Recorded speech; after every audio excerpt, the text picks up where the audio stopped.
హరే కృష్ణ. అందరికీ భాగవతం క్లాస్ స్వాగతం. మనం మూడో స్కందం మొదటి అధ్యాయాన్ని ముగించుకున్నాము. రెండో అధ్యాయానికి మనం ప్రవేశిస్తున్నాం ఈరోజు. సో మామూలుగా గురుదేవ్ గోస్వామి గురించి ప్రారంభించే క్రమంలో బ్రహ్మదేవుడి యొక్క మొదటి కల్పం, ఆత్మకల్పం గురించి చెప్పాల్సిన వ్యక్తి సడన్ గా ఇప్పుడు విదురుడి యొక్క పుణ్యక్షేత్రాల దర్శనం గురించి మాట్లాడడం ప్రారంభించారు. ఎందుకనంటే దానికి మన కొండకాది ఋషులు వాళ్ళు అడిగారు, మీరు ఇంతకుముందు గతంలో చెప్పారు కదా, విదురుడు పుణ్యక్షేత్రాలు తిరిగి వెళ్ళారు, మహాభారత సమయంలో యుద్ధ సమయం లేడు అని. ఎందుకు ఆయన రాజ్యం వదిలి వెళ్లాల్సి వచ్చింది, ఎక్కడెలా తిరిగాడు, ఎవరెవరితో కలుసుకున్నాడు అన్న విషయం గురించి మాకు దయచేసి ఒకసారి దాన్ని వివరించరా అని చెప్పేసి సడన్ గా వాళ్ళు అడగడంతో ఇమీడియట్ గా ఇప్పుడు మళ్ళీ టాపిక్ అంతా ఇప్పుడు విదురుడు గురించి రావడం ప్రారంభమైంది. యాక్చువల్ భాగవతం అంతా కూడా అయితే ఇప్పుడు స్టార్ట్ అవబోతుంది. ఇంతకుముందు తెలుసుకున్నంత మనం భగవుడి యొక్క సృష్టి లీల గురించి చెప్పుకున్నాం. అంతకుముందు మహాభారతంలో లీలన్నీ చెప్పుకున్నాం మనం. ఒక విధంగా భాగవతులకు రావాల్సి వచ్చింది, పరిషత్ మహారాజు అక్కడ గంగానది ఒడ్డున ఎందుకు ఆయన వెళ్ళి ఉపవాసం చేయాల్సి వచ్చింది, అసలు సుఖదేవ గోస్వామి ఎవరు, ఆయన యొక్క వృత్తాంతం తెలుసుకున్నాం. సో యాక్చువల్ గా భాగవతంలోకి ఇప్పుడు స్టార్ట్ చేయబోతున్నాం అనమాట. మనం కృష్ణుడు విదురుడు మైత్రేయుడితో ఉద్ధవుడితో ఏం మాట్లాడాడో ఆ విషయాలు మనం చర్చించుకునే క్రమంలోనే అక్కడ అది ప్రారంభం అవుతా ఉందన్నమాట. ఎందుకంటే విదురుడు వచ్చి మైత్రేయుడు కలవడం, మైత్రేయుడు వచ్చి కృష్ణుడు స్వయంగా చెప్పిన దాన్ని మైత్రేయుడు వచ్చేసి విదురుడు చెప్పడం.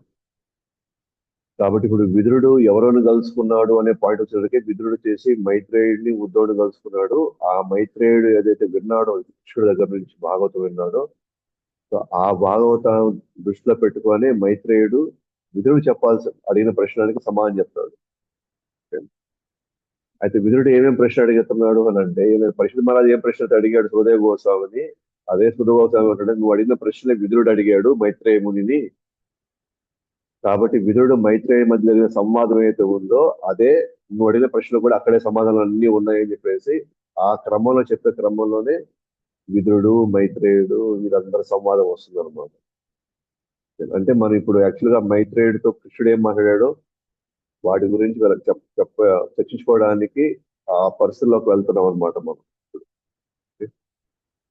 కాబట్టి విదురుడికి జరిగినటువంటి అవమానం అంతా మనం చర్చించుకున్నాం మనం ఆల్రెడీ. ఏ విధంగా తనని దుర్యోధనుడు అవమానించాడు, అది విదురుడు ఇది కృష్ణుడి యొక్క దయ, ఇది నా మీద, ఆయన మాయాశక్తిని చూడగలుగుతున్నాను అని గ్రహించి వెంటనే అక్కడి నుంచి ఆయన తన విల్లుని అక్కడే పెట్టేసి వెళ్ళిపోయాడు అనమాట.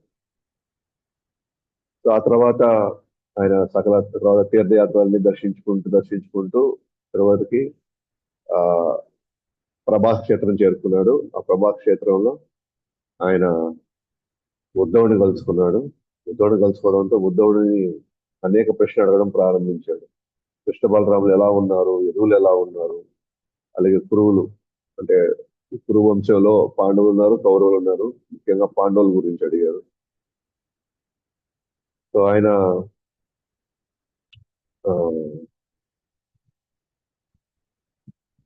మిగిలిన వాళ్ళందరూ అంటే భగవంతుడి యొక్క ఆవిర్భావం గురించి ఎన్నిటి గురించి మాట్లాడుతూ కృష్ణుడి యొక్క అనేక కుశల ప్రశ్నలు వేయడం, ద్వారకావాసుల గురించి అడగడం, మథురావాసు గురించి అడగడం, ఈ ప్రశ్నలన్నీ వేయడం ప్రారంభించాడు అనమాట. ఎవరితో? ఉద్ధవుడితో. ఎందుకంటే ఆయన ఏమనుకున్నాడు, ఉద్ధవుడు ఆ యొక్క మహాభారత యుద్ధంలో తను కూడా పాల్గొన్నాడు కాబట్టి, తర్వాత కూడా వాళ్ళతో కొనసాగాడు కాబట్టి ఈ అన్ని విషయాలు ఉద్ధవుడు తెలుసు కాబట్టి ఉద్ధవుడి దగ్గర నుంచి మనం విషయం తెలుసుకుందాం అనుకున్నాడు. కానీ ఆయనకి తెలియదు, విదురుడికి తెలియదు అన్నమాట. ఉద్ధవుడు కూడా మహాభారత యుద్ధంలో ఉన్న తర్వాత జరిగిన పరిణామాలు విదురుడు తెలియదు, ఉద్ధవుడికి తెలుసు. కానీ ఉద్ధవుడు ఏమేమి చెప్పబోతుందో ఇప్పుడు చూద్దాం. కానీ ఉద్ధవుడు అసలు ఏం మాట్లాడలేదు ఇంతవరకు. ప్రశ్నలు వేసుకుంటూ వెళ్తూనే ఉన్నాడు.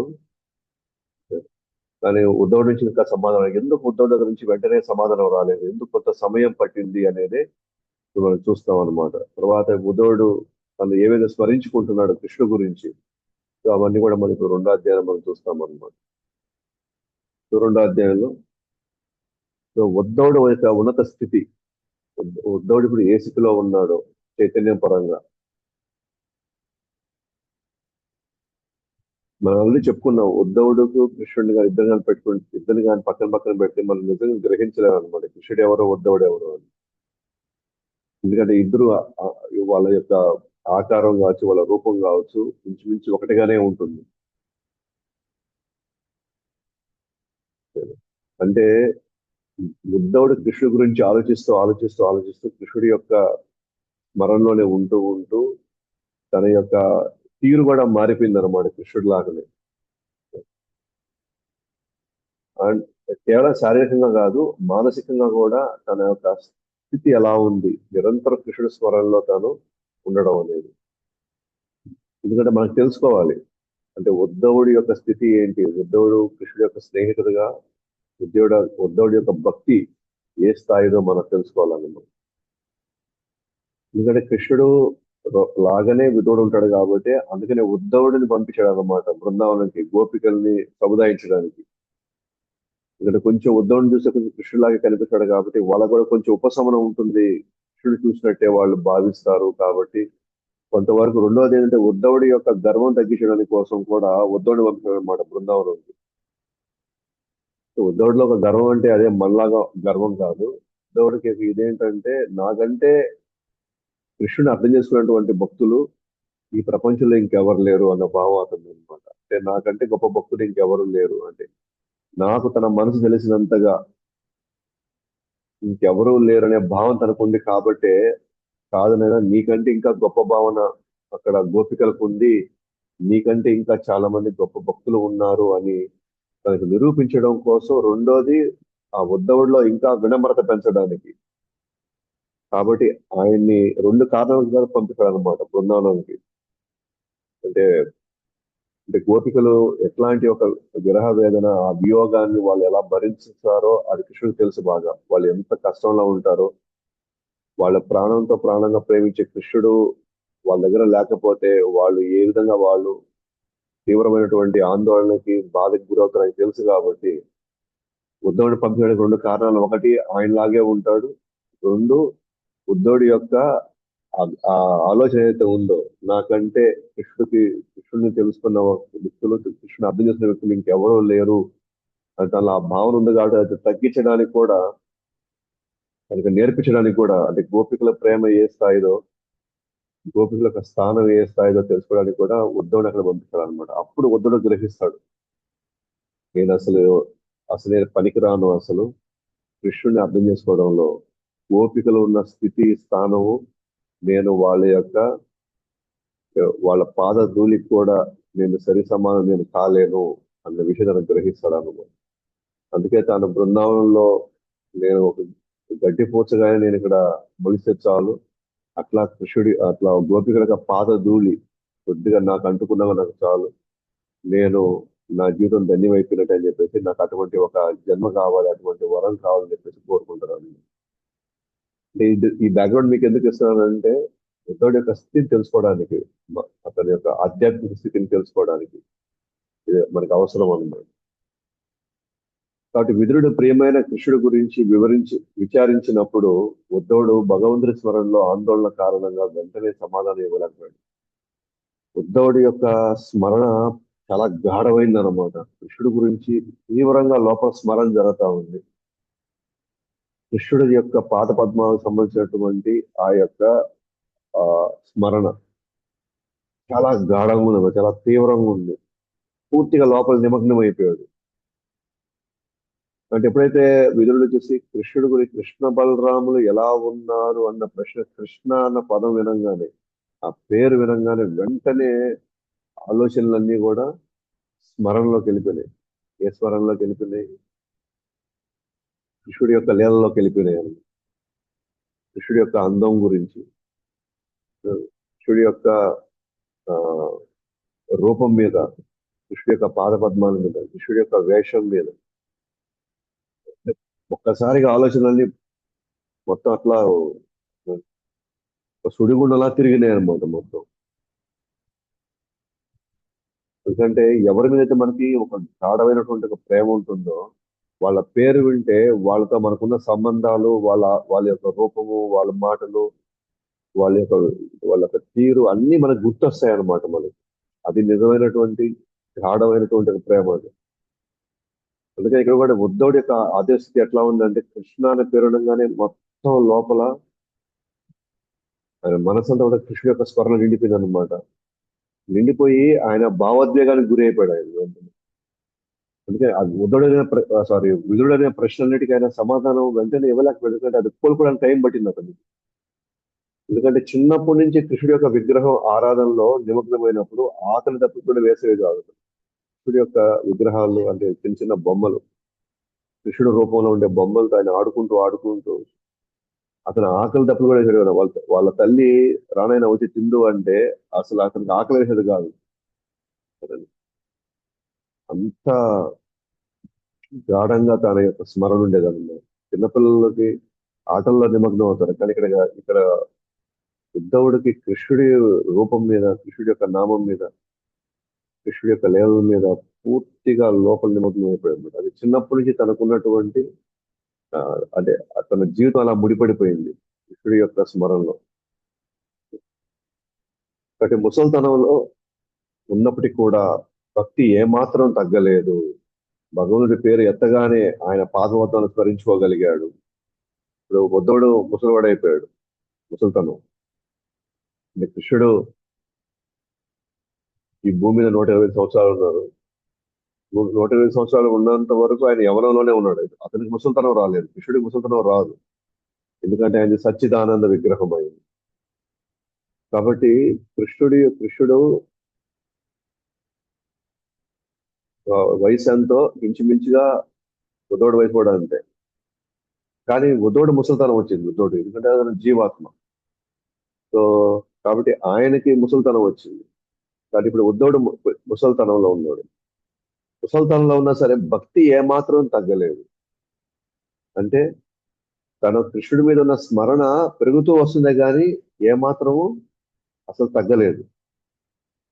సో మనం కానీ గమనిస్తే ఆధ్యాత్మికంగా ముసల్తనం అవ్వడానికి, భౌతికంగా ముసల్తనం అవ్వడానికి తేడా ఉంది. భౌతిక ప్రపంచంలో భౌతిక స్థితిలోనే ఉంటే ముసల్తనం వచ్చింది అనుకోండి, మనం జనరల్ గా అన్ని మర్చిపోతా వస్తాం మనం. ఇది సహజ స్వభావం. ఇది రాను రాను మనకి జ్ఞాపక శక్తి తగ్గిపోతుంది. ఏది గుర్తుపెట్టుకోలేదు, ఇంకేది ఎక్కడ కూడా ఎక్కదన్నమాట. మనం చదువుకునే చదువులు, ఓకేనా, మన మన ఆలోచనలు, మనం గుర్తుపెట్టుకున్నటువంటి ఎన్నో అంశాలన్నీ రాను రాను దిగజారిపోతూ ఉంటాయి, అంటే కనుమరుగైపోతూ ఉంటాయి. మనలో ఆలోచనలు క్రమంగా తగ్గుతూ వస్తూ ఉంటాయి అన్నమాట. కానీ ఎవరైతే భక్తిలో ఉంటారో, భక్తికి సంబంధించిన స్మరణ ఏదైతే ఉంటుందో ఇది మాత్రం యాక్చువల్గా పెరుగుతూ వెళ్తుంది.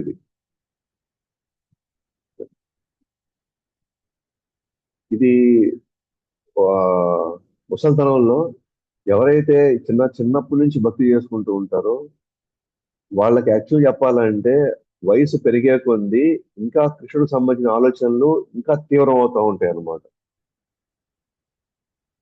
మిగతా విషయాలన్నీ మర్చిపోతాం మనం, కానీ కృష్ణుడికి సంబంధించిన విషయాలు మాత్రం పెరుగుతూ వస్తుంటాయి అన్నమాట.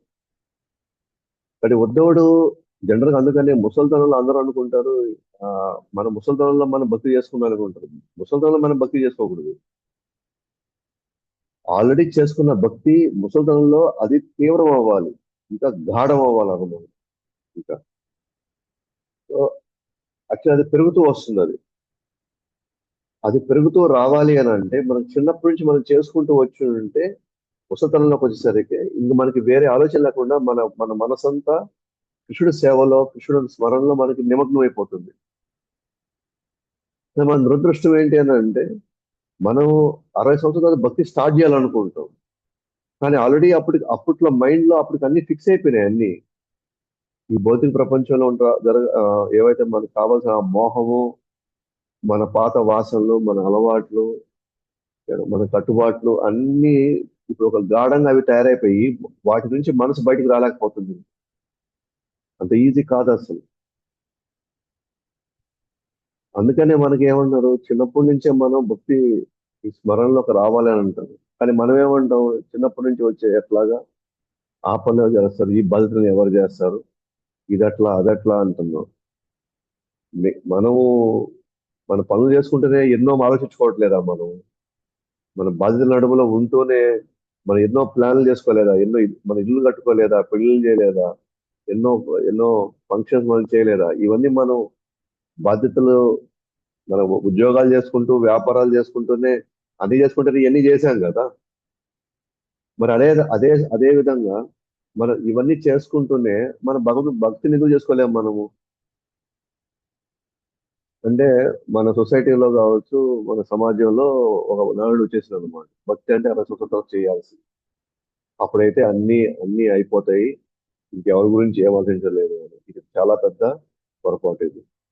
ఏంటది అంటే, చిన్నప్పటి నుంచి పెరిగి మనం ఏ ఆలోచనలో మనం ఉంటామో అదే ఆలోచనలే ముసలితనంలో ఇంకా ఎక్కువ అవుతా ఉంటాయి.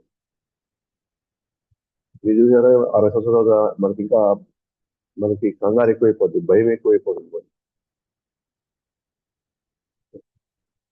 వాళ్ళ గురించి వీళ్ళ గురించి ఆలోచించే చింతన ఎక్కువైపోతుంటుంది.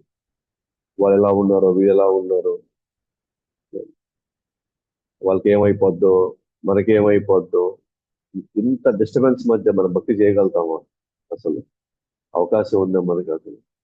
లేదు. సో ఉద్ధవుడు చిన్నప్పటి నుంచి కృష్ణుడి యొక్క బొమ్మలతో ఆడుకోవడం, తర్వాత కృష్ణుడి స్నేహితుడిగా అనేక కార్యాల్లో బాధ్యతల్లో నిమగ్నం చేసుకోవడం, ఆ తర్వాత కృష్ణుడి యొక్క కొలువులో అంటే రాజ్యం కొలువులో తాను ఒక ప్రధానమైనటువంటి మంత్రిగాను, సలహాదారుడుగాను, అన్ని కూడా అండదండలుగా కృష్ణుడికి ఉండడం. అంటే కృష్ణుడు ఎప్పుడు వదిలిపెట్టిన పరిస్థితే లేదు. అంటే ముసల్తనం ఏమవుతుంది ఆయనకి, ఇంకా తీవ్రమైన ఆలోచనలు.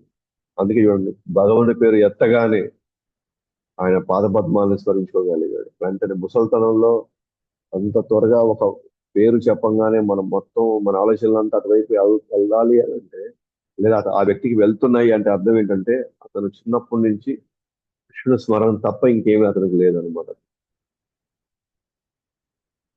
కాబట్టి ఉద్ధవుడు ఇవన్నీ అంటే లోపల ఆలోచనలు చాలా తీవ్రంగా ఉన్నాయి కాబట్టి కృష్ణుడు స్మరణలో ఉద్ధవుడు ఒక ముహూర్త కాలం పాటు నిశ్శబ్దంగా ఉండిపోయాడు. ఎందుకంటే ఆలోచనలన్నీ ఏ స్థాయికి తీసుకెళ్లాయంటే, అతను మనసులో భావోద్వేగాలు విపరీతంగా పెరిగిపోయాయి అన్నమాట. కళ్ళలోంచి ఆనంద బాష్పాలు వస్తూ ఉన్నాయి, కారుతూ ఉన్నాయి. రోమాలు ఆ, నిక్కబొడుచుకుంటున్నాయి, ఒళ్ళు జలధరిస్తా ఉంది. ఒక భావోద్వేగ స్థితికి వెళ్ళిపోయాడు. అంటే కృష్ణ స్మరణలో వాళ్ళ మీద జరిగినటువంటి అనేకమైనటువంటి ఆ,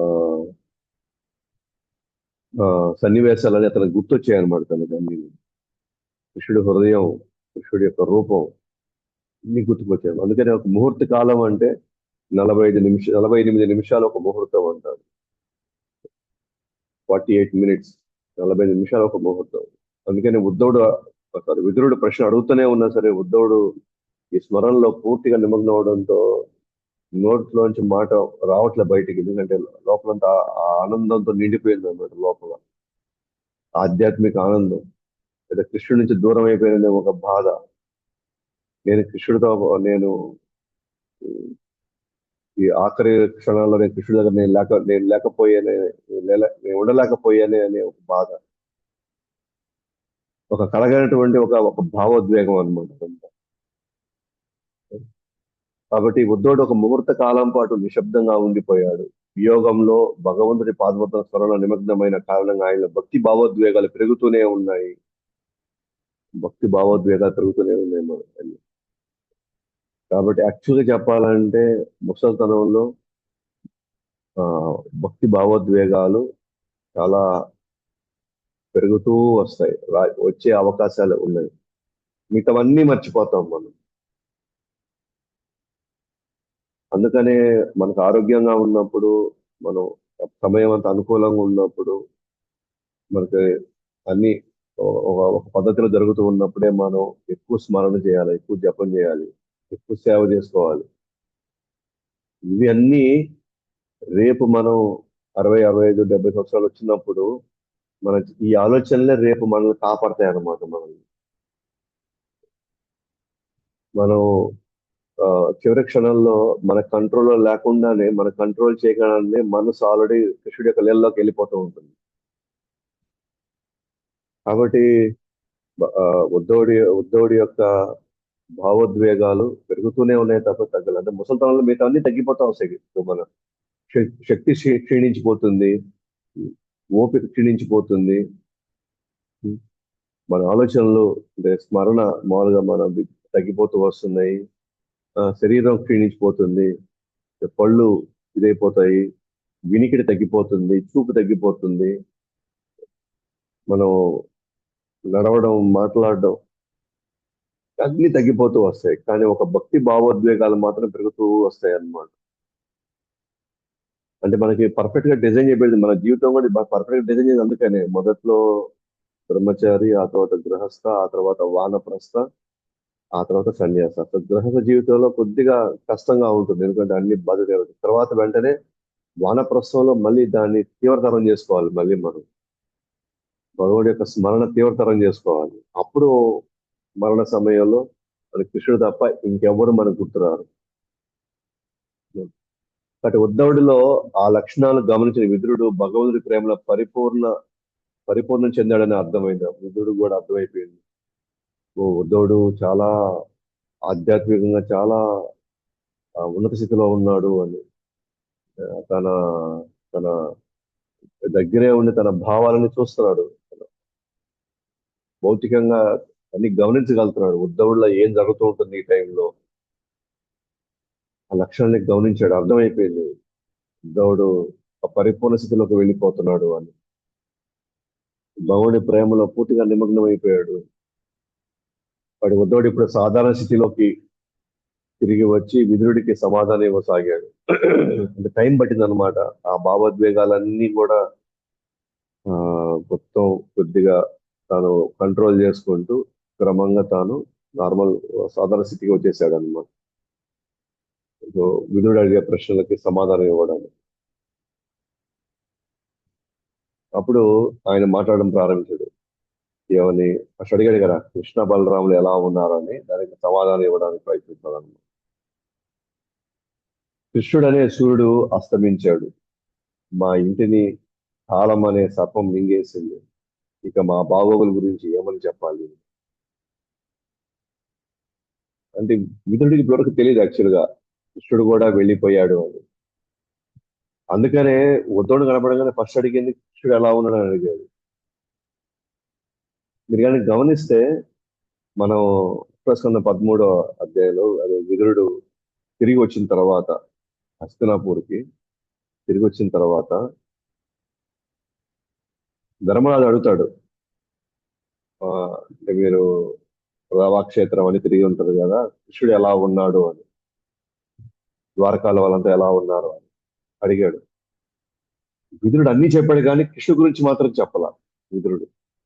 ఎందుకని, అది చెప్పాల్సిన చెప్తే బాగుంటదిలే, నేను వచ్చిన కార్యం వచ్చి నేను ధృతరాష్ట్రుని గాంధారుని వీళ్ళని బయటపడడానికి నేను తీసుకొచ్చింది, ఆ చెడు వార్త, వాళ్ళ మళ్ళీ ఇబ్బంది పెట్టే వార్త, వాళ్ళ కష్టపెట్టే వార్త నేను ఎందుకు చెప్పాలి, నా నోటి ద్వారా వాళ్ళని ఎందుకు ఇబ్బంది పెట్టాలి, మళ్ళీ నేను ఎందుకు ఈ ఈ గందరగోళంలో నేను ఎందుకు మళ్ళీ నేను చిక్కుకోవాలి, నేను వచ్చిన పని ఏంటి, ధృతరాష్ట్రుని బయటపడేయాలి ఇక్కడి నుంచి.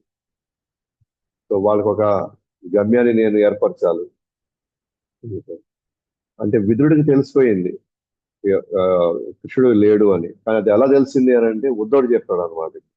అదే ఉద్ధవుడు కృష్ణుడు అనే సూర్యుడు అస్తమించాడు అని. అంటే ఒక విధంగా చెప్పాలంటే విదురుడు పుణ్యస్థలాలకు వెళ్ళిన తర్వాత, పుణ్యక్షేత్రాల దర్శనానికి వెళ్ళిన తర్వాత, ఇంకా మహాభారత యుద్ధంలో జరిగిన పరిణామాలు కానీ, ఆ తర్వాత ధర్మరాజుకి రాజ్యం అప్పచెప్పడం కావచ్చు, ఆ తర్వాత కృష్ణుడు వెళ్ళిపోవడం కావచ్చు, ఇవేవి విదురుడు తెలియదు అనమాట. ఇవేవి ఉద్ధవుడు అడిగిన తర్వాత ఉద్ధవుడు చెప్తాడు అనమాట. ఇప్పుడు ఉద్ధవుడు ఉద్ధవుడు ఏం చెప్పాడు, కృష్ణుడు అనే సూర్యుడు అస్తమించాడు, సో వెళ్ళిపోయాడు ఇక్కడ మనకి. సో సూర్యుడు అస్తమిస్తే మనకేం జరుగుతుంది, మనకి చీకటి అయిపోతుంది. సో చీకటి అయిందంటే ఏంటి అంటే, మనము ఏమీ తెలియని స్థితిలోకి మళ్ళీ మనం వెళ్ళిపోతున్నాం. మనకేమి కనబడదు. మనం ఎటు వెళ్తున్నాం మనకు తెలియదు ఆ చీకట్లో. సో ఆ చీకట్లో మనం ఏదో వెతకబోయి ఏదో తెచ్చుకోబోయి ఏ ప్రమాదాలకు వెళ్తాం కూడా మనకి తెలియదు. అలాగే కృష్ణుడికి వెళ్ళిపోయాడు కాబట్టి ఇప్పుడు ఎటువంటి స్థితికి వెళ్తుందో, ఏం గందరగోళం అవుతుందో, ఎటువంటి పరిస్థితులకు దారి తీస్తాయో కూడా ఎవరికి తెలియదు. అప్పుడు ఆయన అన్నాడు, మా ఇంటిని కాలం అనే సర్పం కూడా మింగేసింది. అంటే మా జీవితాలు కూడా చాలా దుర్భరం అయిపోయింది. అంతటా సర్పం కాటేసి ఏమొస్తుంది, విషయం ఎక్కుతుంది, చాలా భయము ఆందోళన వేస్తుంది. ఇప్పుడు కృష్ణుడు వెళ్ళిపోయాడు కదా, మా పరిస్థితి కూడా ఇంచుమించు అలా అయిపోయింది. కాలం అనే సర్పము మింగేసింది. ఇంక మా బాగోగులు గురించి ఏమని చెప్పాలి, ఇంకెవరు చెప్తారు మా బాగోగులు, ఎవరితో మాట్లాడాలి ఇంకా? కృష్ణుడు వెళ్ళిపోతే మా పరిస్థితి ఏంటి ఇంకా అని చెప్పుకుంటూ సూర్యుడితో కృష్ణుడిని కంపేర్ చేస్తాడు అన్నమాట. సూర్యుడిని కృష్ణుడిని కంపేర్ చేస్తాడు మన ఉద్ధవుడు. సో సూర్యుడు ఎలా అయితే ఉదయిస్తాడు అస్తమిస్తాడో, కృష్ణుడు కూడా అలాగే ఆవిర్భవిస్తాడు, తిరోభవిస్తాడు, తిరిగి వెళ్ళిపోతాడు. డిసపియరెన్స్ అంటారు. Appearance and disappearance. ఇక్కడ మరణము, జననం మరణం కాదు, ఆవిర్భావం, తిరోభావం, డిసపియరెన్స్. అని డిసప్పాయింట్ మనకు కనబడ్డంటే, కానీ ఇంకొక ఎక్కడో దగ్గర ఉంటాడు. మనకు కనబడ్డు, మన కంటికి కనబడ్డంతే. సూర్యుడు అలాగే రోజు ఉదయాన్నే జన్మించడు, రాత్రి సాయంత్రం చచ్చిపోడు. రోజు అంటే ప్రతిరోజు కొత్త సూర్యుడు జన్మించడు, కొత్త ఆ సూర్యుడు చనిపోడు. అదే సూర్యుడే ఉదయం పూట మనకు కనబడతాడు, రాత్రి పూట మనకు కనబడ్డు. ఓకేనా? ఉదయం కనబడుతున్నాడు, రాత్రి కనబడ్డు. సో అంటే ఎట్లాగైతే మనకు కనబడ్డు, అలాగే కృష్ణుడు కూడా సూర్యుడు లాగే ఇంతకాలం మనకు కనిపించాడు, ఇప్పుడు మనకు కనబడ్డు. అంటే అదే మరణంతో మనం ఎప్పుడు చెప్పకూడదు ఇది కృష్ణుడు మరణించాడని. మనకు కనబడట్లేదు అంటే. సూర్యుడు ఎలాగైతే మనకు కనబడట్లేదు, కానీ ఈ టైంలో అమెరికాలో వాళ్ళకి కనబడుతుంది. కానీ మళ్ళీ రేపు ఉదయం వచ్చేసరికి, రాత్రికి వచ్చేసరికి మనకు కనబడ్డు, కానీ వాళ్ళకి కనబడతాడు. అట్లానే ఇప్పుడు మనకు కనబడకుండా వెళ్ళిపోయాడు కృష్ణుడు. అలాగే సూర్యుడు ఎలాగైతే 24 గంటలకు ఒకసారి మనం చూడగలుగుతామో, అలాగే కృష్ణుడిని బ్రహ్మకాలంలో ఒక రోజులో మనం చూడగలుగుతాం. బ్రహ్మ ఒక రోజులో, ఒక కల్పంలో, ఒక యుగ చక్రంలో ఒకసారి మాత్రం మనం చూడగలుగుతాం. అది 28వ యుగ చక్రంలో మనం చూడగలుగుతాం. అక్కడ సూర్యుడు కూడా అస్తమయం జరిగేటప్పుడు, సూర్యుడు అస్తమించినప్పుడు ఎట్లయితే పాములు దెయ్యాలు హుషారవుతాయో, అలాగే పద్మము మరియు చక్రవాకి బాధపడతాయి. పద్మం అంటే మన పువ్వుని ఉదయం వచ్చినప్పుడు అది హుషారుగా ఉంటుంది, సూర్యుని చూస్తూ బాగా ప్రజ్వలంగా ఉంటుంది, వికసించినట్టుగా కనపడుతుంది. సూర్యుడు అస్తమించడానికి మళ్ళీ ఒకసారిగా పేలవంగా ఇలా ఇలా అవి వాడిపోయినట్టుగా ఇలా పడిపోతాయి. దానికి బాధ కలుగుతున్నాయి. అంటే చక్రవాకి అంటే ఇది ఒక పిచ్చుక. ఇది కూడా. సో వీటన్నిటికీ సూర్యుడు వస్తే ఆనందం అన్నమాట, సూర్యుడు కానీ వెళ్ళిపోతే బాధ. అట్లానే కృష్ణుడు వెళ్ళిపోయిన తర్వాత నాస్తికులకి రాక్షసులకి ఆనందంగా ఉంటుంది, కానీ భక్తులకి బాధ ఉంటుంది. కాబట్టి ఈ విశ్వం దురదృష్టం చేసుకున్నది, యదువులు ఇంకా దురదృష్టం చేసుకున్నారు, కృష్ణుని దేవదేవుడిగా గుర్తించలేకపోయారు, శాప మరియు చంద్రుడి లాగా. ఈ విశ్వం దురదృష్టం చేసుకుంది. ఎందుకనంటే ఇక్కడ నుంచి కృష్ణుడు వెళ్ళిపోయాడు, లీలలు చేయకుండా చేసి ఇక్కడ నుంచి శాశ్వతంగా ఇక్కడ వెళ్ళిపోయాడు. మళ్ళీ ఈ భూమి మీదకి మళ్ళీ కృష్ణుడు రావాలంటే మళ్ళీ ఒక బ్రహ్మకాలం పడుతుంది మళ్ళీ. సో ఈ విశ్వంలో వాళ్ళకంటే కూడా యదువులు ఇంకా ఎక్కువ దురదృష్టవంతులు, ఇంకా ఎక్కువ దురదృష్టం చేసుకున్నారు. ఎందుకని? వాళ్ళ మధ్య కృష్ణుడు ఉన్నా కూడా వాళ్ళు దేవదేవుడిగా గుర్తించలేకపోయారు. అతన్ని గుర్తించలేక ఇదేదో మా బంధువులాగా, మా స్నేహితుల్లాగా, వాళ్ళ ఇంట్లో వ్యక్తిలాగా అతన్ని సరిగ్గా గౌరవించలేదేమో, సరిగ్గా పట్టించుకోలేదు. అంటే అంటే ఇక్కడ ఉద్ధవుడు యాక్చువల్గా చెప్పాలి అని అంటే మా అంటే వాళ్ళ దురదృష్టాన్ని ఎలా పోలుస్తున్నాడంటే ఆ, మాకు అంత ప్రేమ సంబంధాలు ఉన్నాయే మాకు మేము మా బాధ ఇంకా వర్ణాతీతం ఇది. మేము ఆశించాము భగవంతుడు మాతో పాటే ఉంటాడు అని. ఆ దురదృష్టాన్ని మేము కోల్పోయాము, ఒక అదృష్టాన్ని మేము కోల్పోయాము అన్న పాయింట్ లో నుంచి ఆలోచిస్తూ ఇంకో అది ఇది ఇండైరెక్ట్ గా చెప్తున్నాను అనమాట. వేరే విధంగా మేము ఆయన సరిగ్గా గుర్తించలేకపోయి, మేము చూసుకోలేకపోయాము, మేము సరిగ్గా ఆయన ప్రేమించలేకపోయాము, తగిన విధంగా మేము గౌరవించలేకపోయామే అని. ఆ, తను ఒక విధంగా చెప్పాలంటే వాళ్ళు ఎందుకు గుర్తించలేకపోయారంటే యాక్చువల్ వాళ్ళకి ప్రేమ ఉందంటే వాళ్ళు గుర్తించలేకపోయారు. వాళ్ళ ఒక వ్యక్తిలాగా వాళ్ళు ఎలా చూసుకోగలిగారు అని అంటే ఆ ప్రేమ కొద్దే వాళ్ళ వ్యక్తిగా చూడగలిగారు. కానీ ఈయన ఎంతో వినమ్రంగా చెప్తున్నాడు అనమాట. మేమందరం నిజంగా మేము చాలా దురదృష్టం, ఎందుకంటే మేము భగవంతుడిలాగా మేము ఆయన గౌరవించలేకపోయామండి అంటే. ఇండైరెక్ట్ గా ఇంకో విధంగా ఏం చెప్తున్నాడు, మేము ఆయన అలా గౌరవించలేకపోయామంటే అర్థం ఏంటి, మేము మాలో ఒక వ్యక్తిగా మేము చూడగలిగాము అంటే మనకు అటువంటి ప్రేమ కావాలి. కానీ ఈయన మనకు సాధారణ వ్యక్తుల గురించి లాగా మాట్లాడుతున్నాడు అనమాట. ఎందుకంటే గొప్ప భక్తులు ఎప్పుడు కూడా మేము సాధారణ వ్యక్తుల కంటే మేము చాలా దిగువ స్థితిలో ఉన్నామనే భావనలో ఉంటారు. అది ఇక్కడ ఉద్ధవుడు తన వినమ్రత అనమాట అది. మేము కృష్ణుడు ఉన్నా కూడా మేము గౌరవించలేకపోయాము, మేము ఆయన బాగోగులు మేము చూడలేకపోయాము, ఆయన మేము ఏమాత్రం పట్టించుకోకుండా మేము మా మా జీవితాన్ని మేము వృధా చేసుకున్నాం మేము అన్న భావన అనమాట. ఇన్ఫాక్ట్ మేము ఎలా అనుకున్నామంటే ఒక చేప ఎలా అయితే చంద్రుడితో పోల్చుకుంటుంది అంటే ఎలాగా, చేప చేప ఏమంటుంది, నేను చంద్రుడు ఒకటేలే అనుకుంటుంది అనమాట. మీ ఇద్దరం ఒకటే అని. ఎట్లా సముద్రం నుంచి ఎట్లాగైతే చేపలు బయటకు వస్తాయో, అప్పుడప్పుడు పైకి ఎగరుతుంటాయి, వచ్చి బయటకు వస్తుంటాయో, అట్లాగే చంద్రుడు కూడా ఉదయించేటప్పుడు సముద్రం నుంచి ఆయన కూడా సముద్రం నుంచే బయటకు వచ్చాడు కాబట్టి నేను చంద్రుడు ఒకటేలే అనుకుంటుంటారు. చేప అనుకుంటుంది నేను చంద్రుడు ఒకటేలే అని. ఎందుకని, నేను కూడా సముద్రం నుంచే బయటకు వస్తున్నాను, ఆయన కూడా సముద్రం నుంచే ఆయన ఉదయిస్తున్నాడు అంటే. మనం చూస్తున్నాం అప్పుడు చంద్రుడు సాయంత్రం పూట సముద్ర సముద్రం ఒడ్డులో మనం ఉన్నాం అనుకోండి, అప్పుడు అది కూడా సముద్రం నుంచే బయటకు వచ్చేట్టు ఉంటది కదా.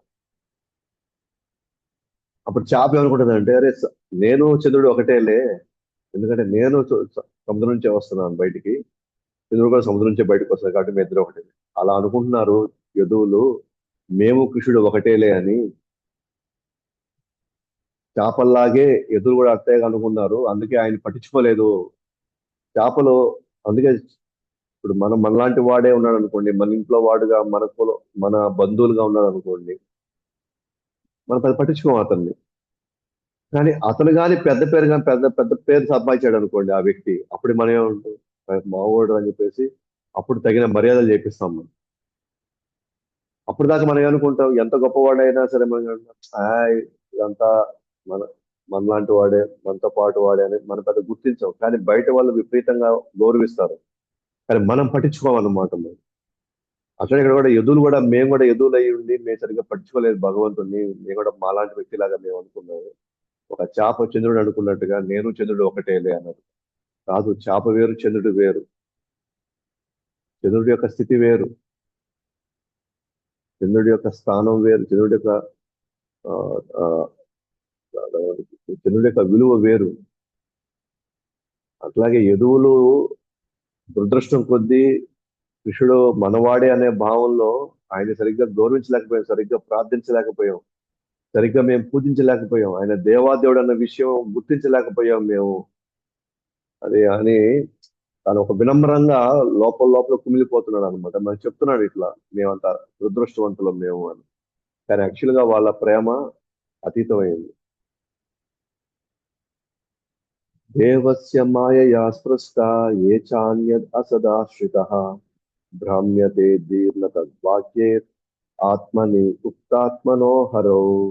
అంటే ఏమన్నాడంటే, శరణాగతి పొందిన భక్తుల బుద్ధిని భగవంతుడు మాయాశక్తి ఏమాత్రం ప్రభావితం చేయలేదు. ఎవరైతే శరణాగతి పొందినటువంటి భక్తులు ఉంటారో వాళ్ళ బుద్ధిని మాయాశక్తి ఏమాత్రం ప్రభావితం చేయలేదు. అంటే ఎవరైతే తీవ్రంగా కృష్ణుడి యొక్క స్మరణలో ఉంటారో, కృష్ణుడిని నిరంతరంగా ఆలోచిస్తూ కృష్ణుడి గురించే వాళ్ళ జీవితాన్ని గడుపుతుంటారు, వాళ్ళని మాయాశక్తి ఏమాత్రం ప్రభావితం చేయలేదు. అంటే వాళ్ళకి ముసలితనం వచ్చి వాళ్ళ మరణస్థితిలో ఉన్నా సరే వాళ్ళు కృష్ణుడిని స్మరించకుండా ఉండలేరు. అంటే మాయ వాళ్ళని, వాళ్ళ మనసులో కృష్ణుడి యొక్క వాసన చెరపలేదు వాళ్ళ ఆ మాయ. కాబట్టి శరణాగతి పొందిన భక్తులు ఎప్పుడు సురక్షితంగా ఉండగలుగుతారు. వాళ్ళని మాయ ఏమాత్రం ప్రభావితం చేయలేదు. అంటే ఆ స్థితిలో, ఆ స్థాయిలో మనం ఎదగాలన్నమాట. ఆ స్థాయి ఎదిగేదాకా మాయ మన మీద తన ప్రభావం చూపిస్తూనే ఉంటుంది. తన ప్రభావం చూపిస్తుంది. ఆ మాయ కారణంగా మనం కృష్ణుని కూడా మర్చిపోవచ్చు.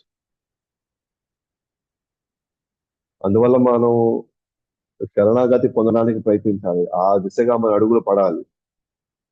క్రమక్రమంగా ఆ, గురువు చెప్పినటువంటి ఆదేశాలని పాటించడానికి ఎంతవరకు మన తెలివి, సామర్థ్యం, శక్తి అవసరమో అవన్నీ దాంట్లో మనం పెట్టగలడానికి ప్రయత్నించాలి.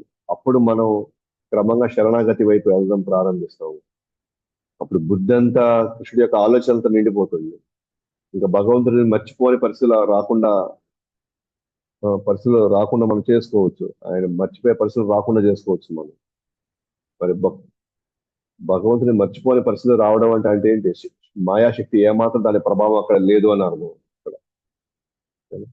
కాబట్టి మనం చూస్తే గనక ఇప్పుడు మనం ఆయన యొక్క ప్రభావం ఎవరిది? ఉద్ధవుడి యొక్క స్థితి, ఆయన యొక్క ఆధ్యాత్మికమైనటువంటి ఆయన స్థితిలో ఏ స్థితిలో ఉన్నాడో, ఎటువంటి దివ్య స్థితిలో ఆయన ఉన్నాడో మనం తెలుసుకోగలిగాం. ఉద్ధవుడు కృష్ణుడి యొక్క స్నేహితుడిగా, ఒక దూతగా, ఒక సలహాదారుడుగా, పొడుగులో ఒక మంత్రిగా, ఎన్నో పాత్రలు పోషిస్తూ, ప్లస్ రాజ్యాన్ని చూసుకుంటూ కృష్ణుడు లేని సమయంలో కృష్ణుడి యొక్క ఆలోచనలతో నిండిపోగలిగాడు. యుద్ధాలు చేపించాడు, ఎన్నో ఆ వ్యూహాలు పన్నాడు ద్వారకా రాజ్యాన్ని కాపాడడం. అంటే పూర్తి స్థాయిలో ఒక క్షత్రియుడిగా కావచ్చు, ఒక గృహస్థుడిగా కావచ్చు, ఏవైతే బాధ్యతలు ఉన్నాయో ఉద్ధవుడు అవన్నీ బాధ్యత నిర్వర్తిస్తూనే కృష్ణుడి స్మరణలో గాఢంగా వెళ్ళగలిగాడు. అది పాయింట్ అని చెప్పదలుచుకోండి. మనకి ఉంటాయి అన్నమాట. మనకి వ్యాపారాలు ఉంటాయి, బాధ్యతలు ఉంటాయి, సమాజం పట్ల మనకి సంబంధాలు ఉంటాయి, ఇవన్నీ ఉంటాయి. కానీ రెండింటి మధ్యలో కృష్ణుడు స్మరణ కూడా మనం అదే స్థాయిలో మనం కూడా చేయాలి.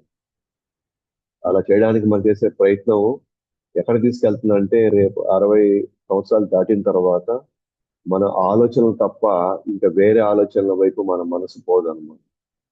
ఇది మన ఉద్ధవుడి యొక్క జీవితం మనకి ఒక ప్రామాణికత. ఇది చిన్నప్పటి నుంచి కృష్ణ స్మరణలో ఉన్న వ్యక్తి భక్తి ఆ, భక్తి చేసుకుంటూ ఆ భక్తిలో భాగంగా అన్ని బాధ్యతలు నిర్వర్తిస్తూనే మరణ సమయంలో అన్ని క్షీణిస్తున్నా కూడా భక్తి మాత్రం పెరుగుతూ వస్తుంది. అంటే దీన్ని బట్టి మనం అర్థం చేసుకోవచ్చు, భగవానుడి యొక్క చింతన మనకి మన మనసు చాలా తీవ్రమైనటువంటి ఆలోచనకు తీసుకెళ్తుంది. ఇది వయసు పెరిగే కొంది, మిగతావన్నీ వయసు పెరిగే కొంది అన్ని తరిగిపోతూ వస్తాయి.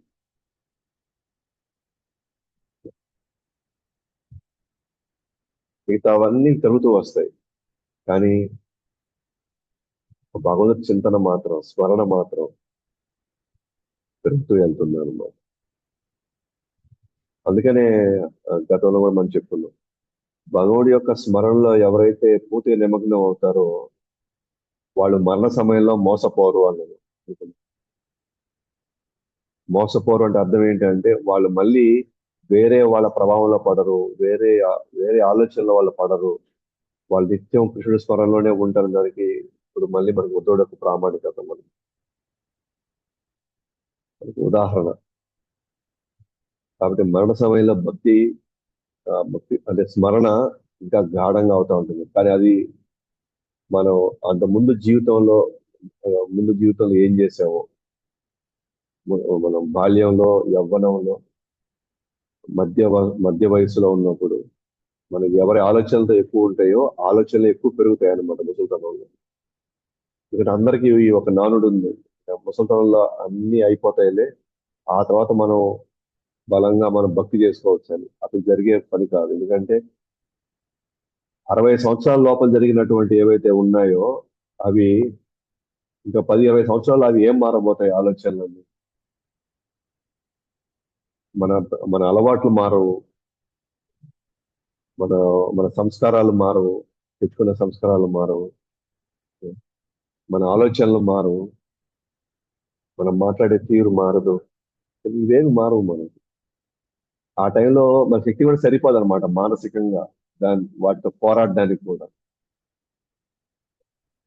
సో మనకి బెస్ట్, మనకి ఉద్దవుడిది అయితే మనం ఒకసారి మనం ప్రభుపాద వారిని తీసుకుందాం. సో చిన్నప్పటి నుంచి వాళ్ళ తల్లిదండ్రులు ఆయనకి సొంతంగా ఆయనకి రాధాకృష్ణుల యొక్క విగ్రహాలు తీసుకొచ్చారు, రథయాత్రలు చేపించారు ఆయన చేత. ఆ, తర్వాత నిత్యం ఆ, వాళ్ళకి రాధాకృష్ణ యొక్క ఆలోచనలే వాళ్ళ మనసులో నింపారు. తర్వాత ఆయన కొంతకాలం మళ్ళీ ఇక పోయి ఆయన ఆయన ఆ, ఆయన చదవడానికి వెళ్ళాడు, చదువులు చదివాడు, తర్వాత వ్యాపారం చేశాడు. కానీ లోపల వేసిన ఆ బీజం ఏదైతే ఉందో ఆ బీజంలో, ఆ లోపల ఎక్కడో దగ్గర వాళ్ళ కృష్ణుడి గురించి స్మరించే అవకాశం వస్తూ ఉంది. ఆ తర్వాత ఒక రోజు తనలో ఈ వ్యాపారాలు ఇవన్నీ చూసిన తర్వాత, లేదు, వాళ్ళ గురువు యొక్క ఆదేశం బాగా తీవ్రంగా పనిచేసినప్పుడు, అది గుర్తుకొచ్చినప్పుడు ఇవన్నీ పక్కన పెట్టి ఆయన నెమ్మదిగా కృష్ణ చైతన్య ఉద్యమాన్ని ప్రారంభించాడు. భారతదేశంలో ఎక్కడా తనకి సరైనటువంటి ఫలితం దక్కలేదు. కానీ అదే ఆలోచనతో మళ్ళీ పాశ్చాత్య దేశాలకు వెళ్ళాడు. అక్కడ వాళ్ళందరికీ అన్ని తానే అయ్యి వాళ్ళందరికీ భక్తిలో వాళ్ళందరికీ ప్రవేశం కల్పించాడు. వాళ్ళందరినీ గొప్ప గొప్ప సన్యాసులు చేశాడు. మరణ సమయంలో కూడా లాస్ట్ చివరి క్షణం కూడా తాను భాగవతంలో ఉన్నటువంటి శ్లోకాల్ని తాను మళ్ళీ అనువదిస్తూనే ఉన్నాడు అనమాట. తను చెప్తూ ఉంటే భక్తులు, శిష్యులు అంతా రికార్డ్ చేస్తా ఉన్నారు. అంటే ఆ టైంలో ఆలోచనలు కూడా కృష్ణుడు తప్ప ఇంకా వేరే ఏమీ రాలేదు. అంటే అర్థం ఏంటి? కృష్ణుడు స్మరణ ఏవైతే మనం ఎంత చేస్తామో, కృష్ణుడి యొక్క ఆలోచనలతో మనం ఎంత జీవిస్తామో, మరణ సమయంలో వాళ్ళు ఎవరు మోసపోరు.